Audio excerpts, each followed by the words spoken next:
بسم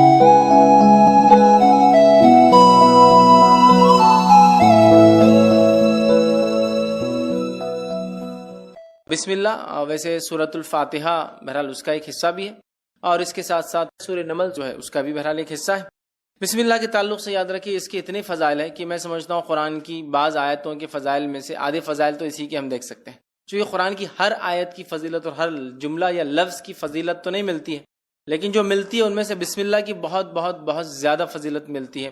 آئیے چند باتیں ہم دیکھتے ہیں۔ نبی اکرم صلی اللہ علیہ وسلم نے بسم اللہ کے تعلق سے بیان کیا، اس میں سے ایک جو ابن ماجہ کی روایت ہے، آپ صلی اللہ علیہ وسلم فرماتے اور کہتے ہیں کہ جس کھانے کو بسم اللہ الرحمن الرحیم پڑھ کر جو ہے کھایا جائے اس میں برکت پڑ جاتی ہے، مطلب کھاتے وقت انسان بسم اللہ الرحمن الرحیم پڑھ کر کھائے تو اس کھانے میں اللہ تعالیٰ برکت دے دیتا ہے۔ ابن ماجہ کی روایت ہے، اور وحشی رضی اللہ عنہ فرمایا اللہ کے رسول صلی اللہ علیہ وسلم ہم کھانا کھاتے ہیں لیکن سیر نہیں ہوتے، کھانا تو کھاتے ہیں لیکن سیر نہیں ہوتے، مطلب مطمئن نہیں ہوتے کھانے کے بعد۔ تو آپ صلی اللہ علیہ وسلم ارشاد فرمایا شاید تم لوگ الگ الگ کھانا کھاتے ہو، مطلب تم لوگ الگ الگ بیٹھ کر کھاتے ہو، تو کہاں ایسے ہی ہوتا ہے؟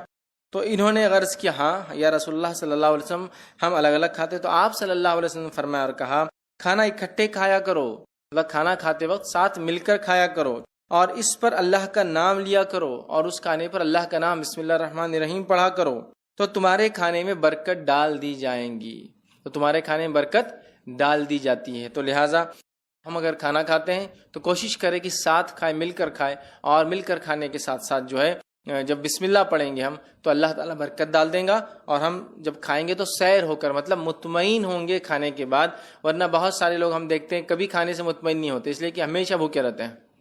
وہ اس لیے کہ نہ تو ساتھ کھاتے ہیں، بلکہ آج کل کا سسٹم تو یہ الگ الگ کھاؤ، اس لیے کہ پتہ نہیں اس کی کتنی بیماریاں مجھے لگ سکتی ہے نا۔ ٹھیک ہے، کچھ بیماریاں ہیں جو لگ سکتی ہے لیکن وہ بھی اللہ کے حکم سے لگیں گی نا۔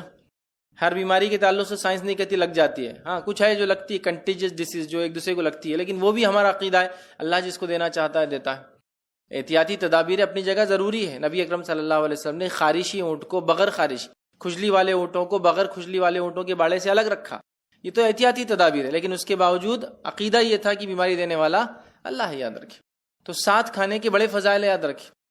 نبی اکرم صلی اللہ علیہ وسلم صحابہ کے تعلق سے آتا ہے ایک ہی برتن میں کھایا کرتے تھے، اس کے بڑے فضائل، ٹھیک ہے۔ تو ساتھ کھانے کے فضائل ہے، اور بسم اللہ پڑھنے سے برکت ڈال دی جاتی۔ اسی طرح بسم اللہ کی فضائل میں سے ایک فضیلت یہ ہے کہ نبی اکرم صلی اللہ علیہ وسلم نے ابو داؤد کی روایت فرمایا کہ جس نے کھانے سے قبل بسم اللہ نہ پڑھی جائے اس کھانے میں شیطان بھی شریک ہو جاتا ہے۔ اور حدیث کے الفاظ دیکھیے، حذیفہ رضی اللہ عنہ کہتے ہیں کہ رسول اللہ صلی اللہ علیہ وسلم نے فرمایا جس کھانے پر بسم اللہ پڑھی نہ جائے اس کھانے پر شیطان کو اختیار حاصل ہو جاتا ہے، مطلب انسان بسم اللہ نہ پڑھے کھانے کے وقت تو شیطان اس میں اختیار کر لیتا ہے، مطلب جس نے پڑھا جائے تو اس کا اختیار نہیں چلتا، یاد رکھیے۔ تو کھانے سے پہلے ہم ضرور بسم اللہ پڑھیں۔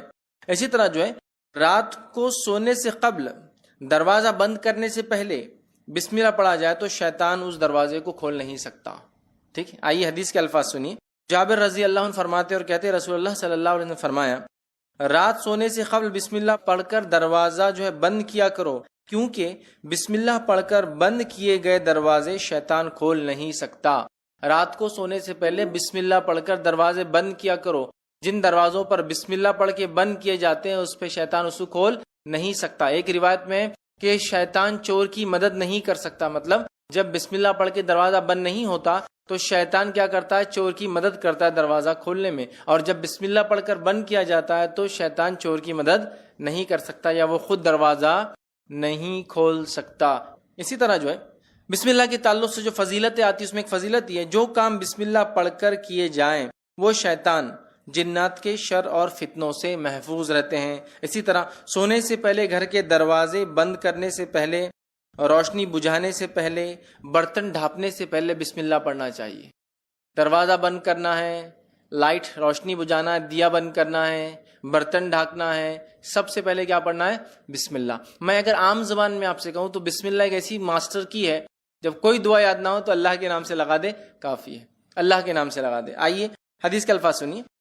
حدیث بخاری کی روایت ہے، اور جابر رضی اللہ عنہ حدیث کو روایت کرتے ہیں کہ نبی اکرم صلی اللہ علیہ وسلم نے فرمایا جب رات کا اندھیرا چھا جائے تو اپنے بچوں کو گھروں میں روک لیا کرو، ٹھیک ہے، کیونکہ اس وقت شیاطین اور جن پھیل جاتے ہیں۔ جب اندھیرا ہوتا ہے مطلب دن اور رات ملتے ہیں، مغرب کا وقت شیطان پھیل جاتے ہیں تو بچوں کو اندر روک لینا چاہیے۔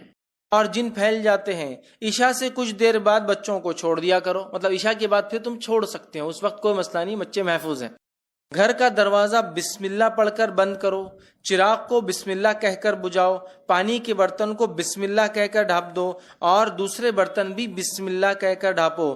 اگر برتن ڈھانپنے کے لیے کوئی ڈھکن نہ ہو تو کوئی چیز آڑی رکھ دو، کوئی چیز آڑی رکھ دو، مطلب رات میں مغرب کے بعد بچوں کو اندر لے لینا چاہیے، عشاء کے بعد نکل سکتے ہیں، کوئی مسئلہ نہیں انشاءاللہ۔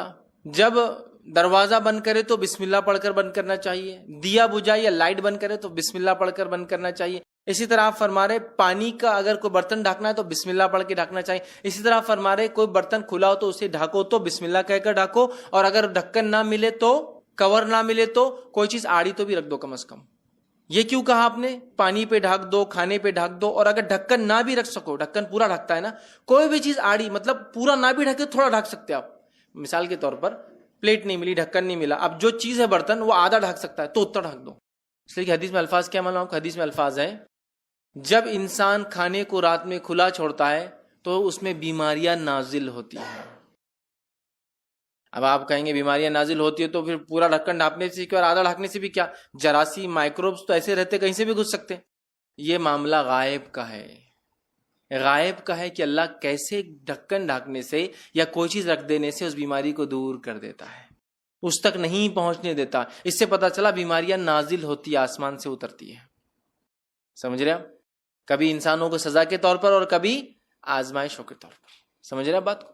تو نازل ہوتی ہے تو ڈھانکنا چاہیے، رات میں ڈھانکنا، اور ڈھانکتے وقت کیا پڑھنا چاہیے؟ بسم اللہ۔ کوئی پوری چیز ڈھانکنے کو نہ ملے تو کم از کم جو ملے ڈھانک دو، چاہے آدھا پون پاؤ کچھ تو بھی ڈھک جائے، اس لیے کہ جب کوئی چیز ڈھکی ہوتی ہے تو بیماری نازل نہیں ہوتی، نازل ہوتی ہے اللہ کی طرف سے ہوتی ہے۔ یہ کیسے ہوتا ہے واللہ عالم، یہ غائب کا معاملہ ہے، لیکن حدیث میں آ گیا، ہم نے مان لیا اس کو۔ تو آپ کچھ بھی کرنا ہے، دروازہ بند کر رہے بسم اللہ، کھانا کھا رہے بسم اللہ، ہاں لائٹ بند کر رہے بسم اللہ، چراغ بجھا رہے بسم اللہ، کھانے پہ ڈھانپ رہے بسم اللہ، پانی پہ ڈھانک رہے بسم اللہ، ہے نا؟ آپ دیکھیے، اور بسم اللہ اور بسم اللہ الرحمن الرحیم دونوں بھی پڑھ سکتے، کوئی مسئلہ نہیں، مطلب یاد رکھ، بسم اللہ کہہ کر بھی کر سکتے، بسم اللہ الرحمن الرحیم بھی پڑھ سکتے۔ علماء کے دونوں اقوال ہے اس معاملے میں، مطلب اس سمجھ جو علماء کی دونوں ہے کہ دونوں بھی کیا جا سکتا ہے، چونکہ اکثر بسم اللہ آتا ہے تو کچھ نے کہا صرف بسم اللہ پڑھنا ہے، اور کچھ نے کہا بسم اللہ آتا ہے مطلب بسم اللہ الرحمن الرحیم پورا پڑھنا ہے۔ جیسا قل هو اللہ احد پڑھ لیا کرو، مطلب قل هو اللہ احد اللہ الصمد لم یلد ولم یولد ولم یکن له کفوا احد، پورا سورہ مراد ہے۔ گھر سے نکلتے وقت بسم اللہ پڑھنے والے کی رہنمائی کی جاتی ہے۔ گھر سے نکلتے وقت بسم اللہ پڑھنے والے سے شیطان الگ ہو جاتا ہے۔ گھر سے نکل رہے تو بھی کیا پڑھ کے نکلیں گے؟ بسم اللہ۔ آئیے حدیث کے الفاظ، ابو داؤد کی روایت ہے، انس بن مالک رضی اللہ عنہ فرماتے ہیں رسول اللہ صلی اللہ علیہ وسلم فرمایا، جب آدمی اپنے گھر سے نکلتا ہے اور یہ دعا پڑھتا ہے بسم اللہ توکلت علی اللہ لا حول ولا قوت الا باللہ، جب یہ دعا پڑھ کے نکلتا ہے کہ اللہ کے نام سے نکلتا ہوں، اللہ پر بھروسہ کرتا ہوں، گناہ سے بچنے کی طاقت اور نیکی کے حصول کی قوت اللہ کی توفیق کے بغیر کسی میں نہیں، یہ اس کا ترجمہ تھا۔ جب یہ پڑھ کے نکلتا ہے اس وقت اس کے حق میں یہ بات کہی جاتی ہے، سارے کاموں میں تیری رہنمائی کی گئی، تو کفایت کیا گیا۔ سارے کاموں میں اب جو تو گھر سے نکل کے کرے گا تیری رہنمائی کی گئی، تو کفایت، تیرے لیے یہ چیز، یہ دعا کافی ہو گئی، کفایت کر گئی، ہر طرح کی برائی اور خسارے سے تو بچا لیا گیا۔ بس شیطان اس سے الگ ہو جاتا ہے، اب شیطان کو کچھ باقی نہیں رہتا، شیطان اس سے الگ ہو جاتا ہے، اور دوسرا شیطان اس سے کہتا ہے تم اس شخص پر کیسے مسلط ہو سکتے ہو جس کی رہنمائی کی گئی، جس کی کفایت کی گئی ہے۔ شیطان کو دوسرا شیطان بولتا اب اس پہ تم کنٹرول نہیں حاصل کر سکتے ہو، چونکہ اس کی کفایت کی گئی، اس کی رہنمائی کی گئی ہے، تو بسم اللہ پڑھ کر گھر سے نکلنا چاہیے، یاد رکھیے۔ اسی طرح جامع ترمذی کی روایت ہے، بسم اللہ کہنے سے شیطان ابن آدم کی شرمگاہ نہیں دیکھ سکتا۔ ٹھیک ہے، آئیے حدیث کا الفاظ سنیے، جامع ترمذی کی روایت ہے، بسم اللہ کہنے سے شیطان ابن آدم کی شرمگاہ نہیں دیکھ سکتا۔ حدیث کے الفاظ اس طرح سے، علی رضی اللہ عنہ فرماتے ہیں رسول اللہ صلی اللہ علیہ وسلم نے فرمایا بسم اللہ کہنا جنات کی آنکھوں اور بنی آدم مطلب انسان کی اولاد، مرد ہو یا عورت ہو، کہ شرمگاہ کے درمیان پردہ بن جاتا ہے۔ جب انسان بسم اللہ پڑھتا ہے تو شیطان اور ابن آدم کی شرمگاہ کے بیچ میں بسم اللہ پردہ بن جاتا ہے نا۔ اور شیطان ایسے وقتوں میں جب انسان کپڑے اتارتا ہے، اس کو تاڑتا ہے، اس کو ستاتا ہے، اس کو تکلیف دینے کی پوری کوشش کرتا ہے۔ اس لیے حدیث میں آتا ہے کہ جب بیت الخلاء جاؤ تو دعا پڑھ کر جاؤ، ہے نا، دعا اس کی کہ اللہ میں خبث اور خبائث جو خبیث قسم کے بدترین مرد اور عورت ان میں ہیں ان سے پناہ مانگتا ہوں۔ اللہم انی اعوذ بک من الخبث والخبائث، ٹھیک ہے، میل اور فیمیل دونوں جن اور جنات جو برے ہوتے ہیں ان سے میں اللہ تیری پناہ چاہتا ہوں۔ سمجھ رہے بات کو؟ تو بہرحال بسم اللہ پڑھنے سے ابن آدم کی شرم کا انسان نہیں دیکھ سکتا، ٹھیک ہے۔ بسم اللہ پڑھنے سے انسان شیطان کے حملے سے محفوظ ہو جاتا ہے۔ آئیے مسلم کی روایت ہے، جابر بن عبداللہ رضی اللہ عنہ اس کے راوی فرماتے ہیں رسول اللہ صلی اللہ علیہ وسلم نے فرمایا، اور آپ نے فرماتے ہوئے سنا کہ آدمی اپنے گھر میں داخل ہونے سے پہلے اور کھانا کھانے سے پہلے اللہ عز و جل کا نام لیتا ہے، مطلب بسم اللہ الرحمن الرحیم پڑھتا ہے، تو شیطان اپنے ساتھیوں سے کہتا ہے یہاں تمہارے لیے ٹھکانہ ہے نہ کھانا ہے۔ جب آدمی گھر میں جا رہا ہے بسم اللہ پڑھ کے جا رہا ہے، بسم اللہ پڑھ کے کھا رہا ہے، شیطان بولتا ہے نہ آج رہنے کی جگہ ہے نہ آج یہاں کھانے کی جگہ ہے تمہارے، اپنے ساتھیوں کو بولتا ہے۔ اور جب آدمی اللہ کا نام لیے بغیر داخل ہوتا ہے تو شیطان کہتا ہے تمہارے لیے رہنے کی جگہ ہو گئی ہے، اور جب آدمی کھانا کھاتے وقت بسم اللہ نہیں کہتا تو شیطان کہتا تمہارے لیے کھانے کا انتظام بھی ہو گیا ہے۔ سمجھ رہا؟ تو انسان اگر کھانا کھاتے بسم اللہ نہ پڑھے، شیطان بولتا کھانے کا انتظام ہو گیا۔ بسم اللہ پڑھ کر گھر میں نہ داخل ہو تو شیطان کہتا رہنے کا انتظام ہو گیا۔ بسم اللہ پڑھ کے داخل تو لیکن کھاتے وقت نہ پڑھے تو کہتا ہے آج رہنے کا نہیں ہوا لیکن کھانے کا ہو گیا۔ بسم اللہ پڑھ کے داخل تو ہوا انسان لیکن کھانا کھاتے نہیں پڑا تو کہتا کھانے کا ہو گیا رہنے کا نہیں ہوا۔ مطلب بسم اللہ کھانے سے پہلے، دروازہ بند کرنے سے پہلے، اٹھنے سے پہلے، کپڑے بدلنے سے پہلے، یا آدمی کپڑے اتار رہا ہے اس وقت بسم اللہ کہنا چاہیے، تو شیطان دیکھ نہیں سکتا، انسان شیطان سے مکمل محفوظ رہتا ہے۔ اسی طرح ہم بستری سے قبل بسم اللہ پڑھنے والے میاں بیوی کی اولاد شیطان کے شر سے محفوظ رہتی ہے۔ اور نبی اکرم صلی اللہ علیہ وسلم فرماتے ہیں، صحیح بخاری اور صحیح مسلم کی روایت، آپ نے فرمایا رکھا، عبداللہ بن عباس رضی اللہ عنہ اس کے راوی فرماتے ہیں رسول اللہ صلی اللہ علیہ وسلم فرمایا جب لوگوں میں سے کوئی اپنی بیوی کے پاس آنے کا ارادہ کرے تو یوں کہے بسم اللہ اللہم جنبنا الشیطان و جنب الشیطان ما رزقتنا، وہ یوں کہے جس کا ترجمہ ہے اللہ کے نام سے اے اللہ ہمیں شیطان سے دور رکھ اور اس اولاد سے بھی شیطان کو دور رکھ جو تو ہمیں عطا فرمائے۔ بس اگر اس نے ہم بستری کے دوران اس کی قسمت میں اولاد لکھی تھی، مطلب اس ہم بستری سے اگر اس کی قسمت میں اولاد لکھی تھی تو آپ فرماتے تو شیطان اسے کبھی ضر نہیں پہنچائیں گا، نقصان نہیں پہنچائیں گا۔ تو دعا ہمیں سکھا دی، تو ہم بستری سے پہلے، دروازہ کھولنے سے پہلے، دروازہ بند کرنے سے پہلے، کھانے سے پہلے، چراغ بجھانے سے پہلے، لائٹ بند کرنے سے پہلے، لباس بدلنے سے پہلے، اسی طرح حدیث میں آتا ہے وضو سے پہلے بسم اللہ پڑھو، اس لیے کہ اس کا وضو نہیں جس نے بسم اللہ نہیں پڑھا، مطلب بہت ضروری، بڑا اہم ہے۔ وہاں بسم اللہ آ گیا تو گویا بسم اللہ، قرآن سے پہلے ہم بسم اللہ پڑھتے اللہ کے نام سے، گویا ہر کام کو اللہ رب العزت کے نام سے ہمیں شروع کرنا چاہیے۔ اس کی بڑی فضیلت ہے، یاد رکھیے، ٹھیک ہے۔ اسی طرح جو ہے ناگہانی آفت، اللہ ایسی چیز جو ایکسپیکٹ نہیں کیے تھے، آپ نے کوئی آفت آ گئی پر بسم اللہ پڑھی جائے تو اللہ سکینت نازل فرما دیتا ہے۔ اس لیے میں نے کہا بسم اللہ ماسٹر کی ہے، ایک ایسی دعا ہے کہ کچھ نہ آئے تو یہ کر لیجیے آپ، ٹھیک۔ آئیے الفاظ سنیے، یہ جو ہے سنن نسائی کی روایت ہے، اور جابر بن عبداللہ رضی اللہ عنہ کے راوی فرماتے ہیں کہ غزوہ احد کے روز نبی اکرم صلی اللہ علیہ وسلم جو ہے 12 انصاریوں کے ساتھ الگ تھلگ رہ گئے تھے، اس میں طلحہ بن عبید اللہ رضی اللہ عنہ بھی شامل تھے۔ مشرکوں نے ان کا گھیراؤ کر لیا، آپ صلی اللہ علیہ وسلم ان کی طرف پلٹتے ہوئے فرمایا ان لوگوں سے کون نپٹیں گا؟ حضرت طلحہ رضی اللہ عنہ نے عرض کیا کہ میں ان سے نپٹوں گا۔ چنانچہ طلحہ رضی اللہ عنہ نے تنہا 11 آدمیوں کے برابر قتال کیا، مطلب 11 آدمیوں سے انہوں نے اکیلے لڑا، ٹھیک ہے، اور قتال کیا، حتیٰ کہ آپ کے ہاتھ پر مشرک کی تلوار کی ایسی ضرب لگی، مطلب وہ لڑتے لڑتے ایک مشرک نے ایسی تلوار ماری کہ طلحہ رضی اللہ عنہ کی انگلیاں کٹ گئی، جس ہاتھ میں تلوار تھی وہ انگلیاں کٹ گئی، اور ان کے منہ سے سی کی آواز، انگلیاں کٹ گئی تو آواز نکلی، آدمی تکلیف سے، تو سی کی آواز نکلی۔ رسول اللہ صلی اللہ علیہ وسلم نے ارشاد فرمایا اگر تو بسم اللہ کہتا، اگر تو سی کے بدلے اللہ کا ذکر کرتا، بسم اللہ کہتا، تو فرشتے تجھے اوپر اٹھا لیتے حتیٰ کہ یہ لوگ بھی دیکھتے، ٹھیک ہے۔ اس کے بعد اللہ تعالیٰ نے مشرکوں کو ناکام کر دیا، تو آپ نے ان کی اس تکلیف پہ فرمایا کہ اگر تو اس تکلیف کی آواز میں کی جگہ بسم اللہ پڑھ لیتا تو فرشتے تجھے اٹھا لیتے اور سارے لوگ دیکھ سکتے اس کو۔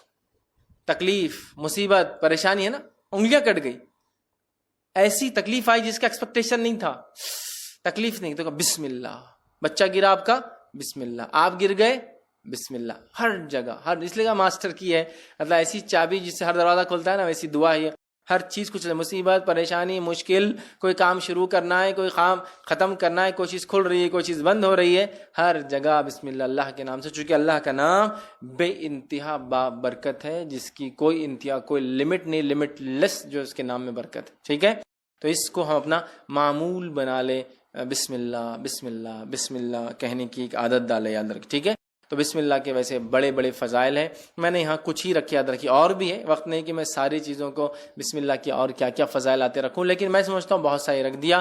بسم اللہ کی اہمیت پتہ چل گئی. بسم اللہ بڑی اہم چیز ہے. بہت سارے لوگ پوچھتے ہیں کہ ہم دوا کھائے تو بھی بسم اللہ پڑھیں، اس لیے کہ بسم اللہ سے تو برکت آ جاتی ہے. تو بہت سے لوگ بسم اللہ نہیں پڑھ کے دوا کھاتے ہیں، بولتے نہیں بسم اللہ پڑھ کے تو بیماری میں برکت آ جائیں گی. لیکن اگر تھوڑا عقل سے بھی سوچے تو دوا بیماری کے لیے کھاتے یا شفا کے لیے کھاتے ہیں؟ شفا کے لیے. تو برکت دوا میں آئیں گی یا بیماری میں آئیں گی؟ دوا میں آئیں گی. لیکن کیسا لوگ پتہ نہیں، بہت سے لوگ میں جانتا ہوں، بلکہ اکثر لوگ بولتے ہیں دوا کھاتے ہو بسم اللہ نہیں پڑھنا، اس لیے کہ اس سے برکت آ جاتی تو بیماری میں برکت آ جائیں گی. ارے میرے بھائی، دوا تم بیماری کے لیے کھا رہے ہو، لیکن دوا بیماری کو ہٹانے کے لیے کھا رہے ہو، تو دوا میں برکت آئیں گی یا بیماری میں؟ دوا میں. تو پتہ نہیں لوگ اتنے انتہائی پیدل کیسے ہوتے ہیں اور ایسی کیسی بے خوفیاں کرتے ہیں. اور شریعت میں اپنے دماغ ہر چیز کھاؤ تو بسم اللہ، ہر چیز پیو تو بسم اللہ. تو دوا بھی کھاتے ہو تو بیماری کے اگینسٹ کھاتے ہو، بیماری کے رد میں کھاتے ہو، بیماری ختم کرنے کھاتے ہو، تو بیماری میں کیسے برکت ہوں گی؟ دوا میں جب بسم اللہ پڑھا جائے گا تو دوا میں اللہ شفا میں برکت دیں گا، بیماری کو ختم کریں گا. عجیب و غریب لوگ کرتے ہیں. تو بہرحال دوا کھاتے وقت بھی بسم اللہ پڑھنا ہے، سمجھا؟ اس لیے کہ اللہ کا نام بے انتہا بابرکت ہے، اور ہو سکتا ہے بڑی معمولی دوا بھی اللہ کے نام سے کھائی جائے تو انسان شفایاب ہو جائے، چونکہ رب کا نام لیا. اور بڑی بھاری دوا بھی کھا لے، رب کا نام نہ لیا تو شفا نہ نصیب ہو، کبھی ہوتا ہے ایسا. ٹھیک ہے، بسم اللہ کو اپنا ہم معمول بنا لے ہر کام سے پہلے. جب بڑوں کو بچے بسم اللہ پڑھتے ہوئے دیکھیں گے تو انشاءاللہ وہ بھی اس کے عادی ہو